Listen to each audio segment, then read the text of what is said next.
2. 3 noches más tarde el viejo comandante murió sin sufrir mientras dormía. Enterraron su cadáver en un rincón del huerto.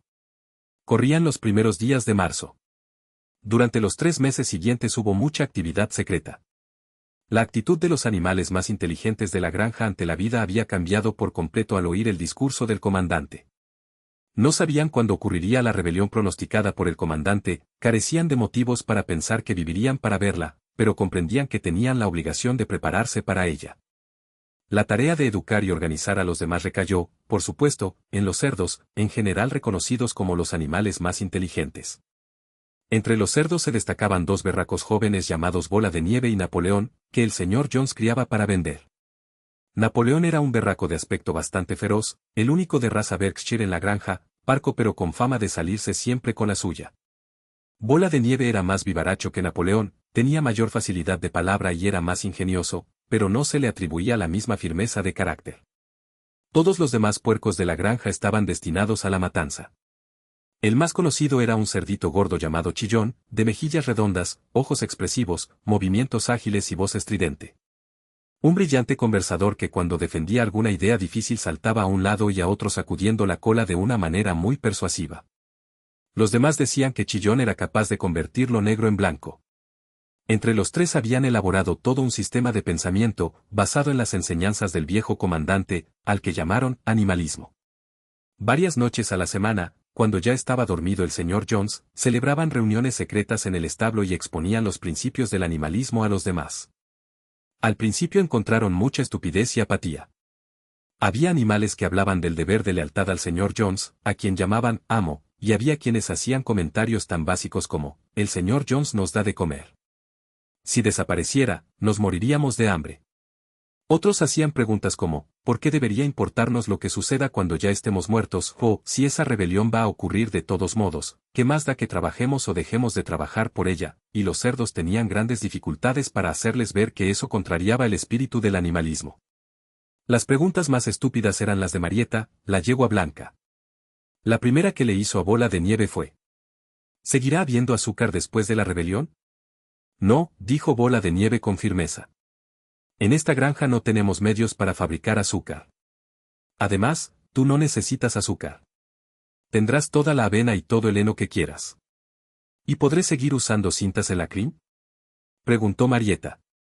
Camarada, dijo Bola de Nieve, esas cintas a las que tanto cariño tienes son el símbolo de la esclavitud. ¿No entiendes que la libertad vale más que esas cintas?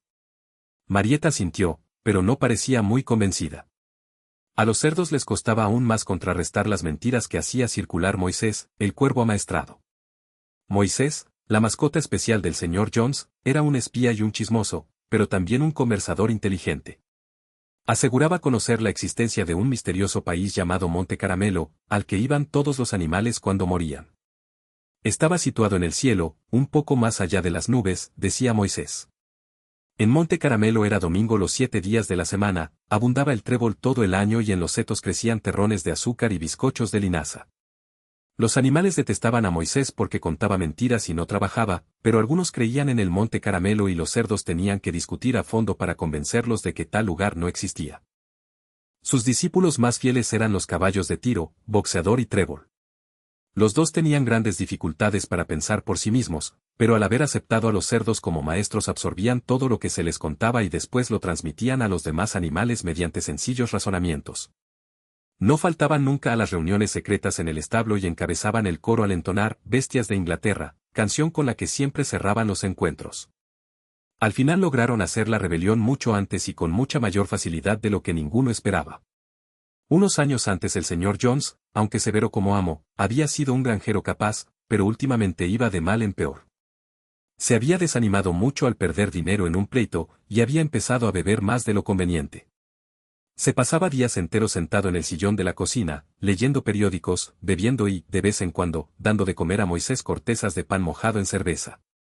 Sus hombres eran perezosos y poco honrados, los campos estaban llenos de maleza, los techos de los edificios estropeados, los setos descuidados y los animales desnutridos. Llegó junio y el heno estaba casi listo para la siega. La noche de San Juan, que era sábado, el señor Jones fue a Willingdon y se emborrachó tanto en el León Rojo que no regresó hasta el domingo al mediodía. Los hombres habían ordeñado las vacas durante la madrugada y después se habían ido a cazar conejos sin molestarse en alimentar a los animales. Al regresar, el señor Jones se echó a dormir de inmediato en el sofá de la sala y se tapó la cara con el periódico, de modo que por la noche los animales seguían sin comer. Llegó un momento en el que no lo soportaron más. Una de las vacas abrió con un cuerno la puerta del depósito y todos los animales empezaron a comer de los graneros. Fue entonces cuando se despertó el señor Jones. En un instante apareció con sus 4 hombres, descargando latigazos en todas direcciones. Eso era más de lo que los hambrientos animales podían soportar. De común acuerdo, aunque no habían planeado nada parecido, se lanzaron hacia sus torturadores. Jones y sus hombres fueron rodeados, empujados y pateados. La situación estaba fuera de control. Nunca habían visto que los animales se comportaran de esa manera, y el repentino levantamiento de criaturas a las que estaban acostumbrados a golpear y maltratar con impunidad les hizo temblar de miedo. Después de unos instantes dejaron de defenderse y salieron corriendo. Un minuto más tarde los 5 huían en desbandada por una senda de carros que llevaba al camino principal, perseguidos de cerca por los jubilosos animales. La señora Jones miró por la ventana del dormitorio, vio lo que pasaba, echó en un morral todo lo que pudo y se escabulló de la granja por otro camino. Moisés saltó de su percha y la siguió aleteando, lanzando ruidosos graznidos. Mientras tanto, los animales habían perseguido a Jones y a sus peones hasta la carretera y cerrado después con estrépito la pesada puerta. Así, casi antes de entender lo que pasaba, se había producido con éxito la rebelión, Jones estaba expulsado y ellos eran ahora los dueños de la granja solariega. Durante los primeros minutos los animales apenas podían dar crédito a su inmensa suerte. Su primera acción fue galopar todos juntos por los lindes de la granja, como si quisieran asegurarse de que no quedaba ningún ser humano oculto en ella. Después regresaron corriendo a los edificios para borrar los últimos vestigios del odioso reinado de Jones. Echaron abajo la puerta del guadarnés, al final de los establos, y arrojaron en el pozo los bocados, las argollas, las cadenas de los perros, los crueles cuchillos que el señor Jones usaba para castrar a los cerdos y a los corderos. En la fogata que ardía en el patio para quemar la basura tiraron las riendas, los cabestros, las anteojeras, los degradantes morrales. Con los látigos hicieron lo mismo. Todos los animales empezaron a saltar de alegría al ver cómo ardían los látigos. Bola de Nieve también lanzó al fuego las cintas con las que solían decorar las crines y las colas de los caballos los días de feria. Las cintas, dijo, deben ser consideradas como ropa, que es lo que distingue a los seres humanos. Todos los animales deben andar desnudos. Al oír eso, Boxeador se quitó el pequeño sombrero de paja que llevaba en verano para protegerse las orejas de las moscas y lo arrojó al fuego con todo lo demás. En muy poco tiempo los animales habían destruido todo lo que les recordaba al señor Jones. Entonces Napoleón los llevó otra vez al depósito y sirvió a todo el mundo una doble ración de maíz y 2 galletas a cada perro. Después cantaron, Bestias de Inglaterra, de principio a fin 7 veces seguidas y a continuación se acomodaron para pasar la noche y durmieron como no habían dormido nunca. Pero como de costumbre se despertaron al amanecer, y al recordar el glorioso acontecimiento del día anterior corrieron juntos al pastizal. Por el camino había una loma desde la que se divisaba casi toda la granja. Los animales corrieron hasta la cima y miraron alrededor la clara luz de la mañana. Sí, era de ellos. Todo lo que veían era de ellos. Embelesados por esa idea empezaron a brincar por todas partes, a corcovear lanzándose excitados al aire. Se revolcaron en el rocío, pasieron bocados de la dulce hierba estival, patearon terrones de tierra negra y olfatearon su potente fragancia. Después recorrieron toda la granja inspeccionándola y contemplaron mudos la tierra labrada, el henar, el huerto, el estanque, el soto.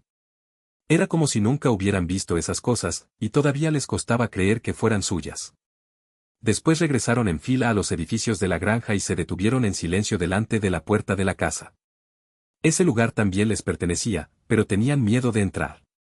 Sin embargo, al cabo de un rato Bola de Nieve y Napoleón embistieron la puerta con el lomo y la abrieron y los animales entraron en fila india, avanzando con sumo cuidado por temor a desordenar algo. Caminaron de puntillas de una habitación a otra, temiendo levantar la voz por encima de un susurro y mirando con una especie de asombro el increíble lujo, las camas con colchones de plumas, los espejos, el sofá de crin, la alfombra de Bruselas, la litografía de la reina Victoria sobre la repisa de la chimenea del salón. Bajaban por la escalera cuando descubrieron que faltaba Marieta. Al volver la encontraron en la mejor habitación. Había sacado un trozo de cinta azul del tocador de la señora Jones y la sostenía contra el hombro admirándose en el espejo de una manera muy tonta. Los demás le hicieron duros reproches antes de salir. Descolgaron unos jamones que había en la cocina y los sacaron para enterrarlos, y Boxeador rompió de una coz el barril de cerveza de la trascocina. Fuera de eso, todo en la casa quedó intacto. En el acto, por unanimidad, aprobaron una resolución para que la granja fuera preservada como museo. Todos estuvieron de acuerdo en que ningún animal debía vivir allí. A continuación desayunaron y, después, Bola de Nieve y Napoleón volvieron a reunirlos. Camaradas, dijo Bola de Nieve, son las 6:30 y tenemos un largo día por delante. Hoy empezamos a recoger el heno. Pero antes tenemos que atender otro asunto. Los cerdos revelaron entonces que durante los últimos 3 meses habían aprendido a leer y a escribir con la ayuda de un viejo manual de ortografía usado por los hijos del señor Jones que habían encontrado en la basura. Napoleón mandó a buscar latas de pintura blanca y negra y los condujo hasta la pesada puerta que daba a la carretera. Bola de Nieve, que era quien mejor escribía, apretó un pincel entre los dos nudillos de la pata, tachó Granja Solariega en el barrote superior de la puerta y en su lugar pintó Granja Animal. Ese sería a partir de entonces el nombre de la granja. A continuación volvieron a los edificios, donde Bola de Nieve y Napoleón pidieron una escalera que hicieron apoyar en la pared trasera del enorme establo. Explicaron que por obra de sus estudios de los últimos 3 meses, los cerdos habían logrado reducir los principios del animalismo a 7 mandamientos. Estos 7 mandamientos serían ahora grabados en la pared, formarían una ley inalterable que todos los animales de la granja deberían obedecer para siempre. Con cierta dificultad, no es fácil para un cerdo mantener el equilibrio sobre una escalera. Bola de Nieve subió y se puso a trabajar, ayudado por Chillón, que pocos peldaños por debajo sostenía la lata de pintura. Los mandamientos quedaron escritos en la pared alquitranada en grandes letras blancas que se podían leer desde 30 metros de distancia. Decían esto. Los 7 mandamientos. 1. Todo lo que camina sobre 2 patas es un enemigo. 2. Todo lo que camina sobre 4 patas o tiene alas es un amigo. 3. Ningún animal llevará ropa. 4. Ningún animal dormirá en una cama. 5. Ningún animal beberá alcohol. 6. Ningún animal matará a otro animal. 7. Todos los animales son iguales.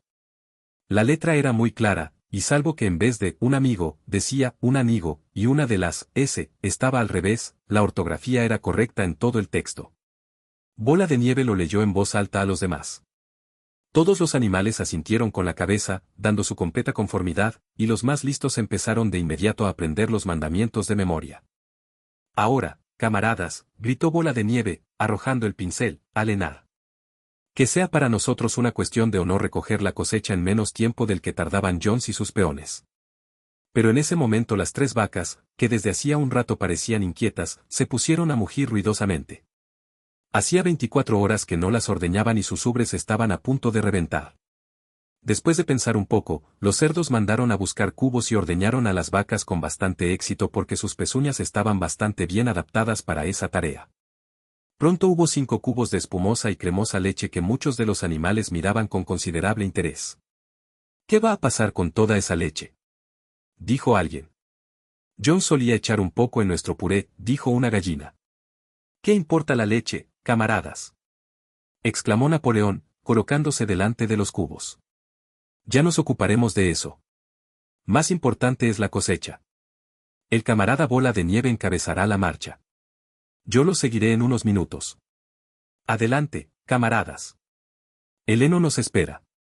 Los animales marcharon en tropel hacia el henar para empezar la siega, y cuando regresaron por la tarde notaron que la leche había desaparecido.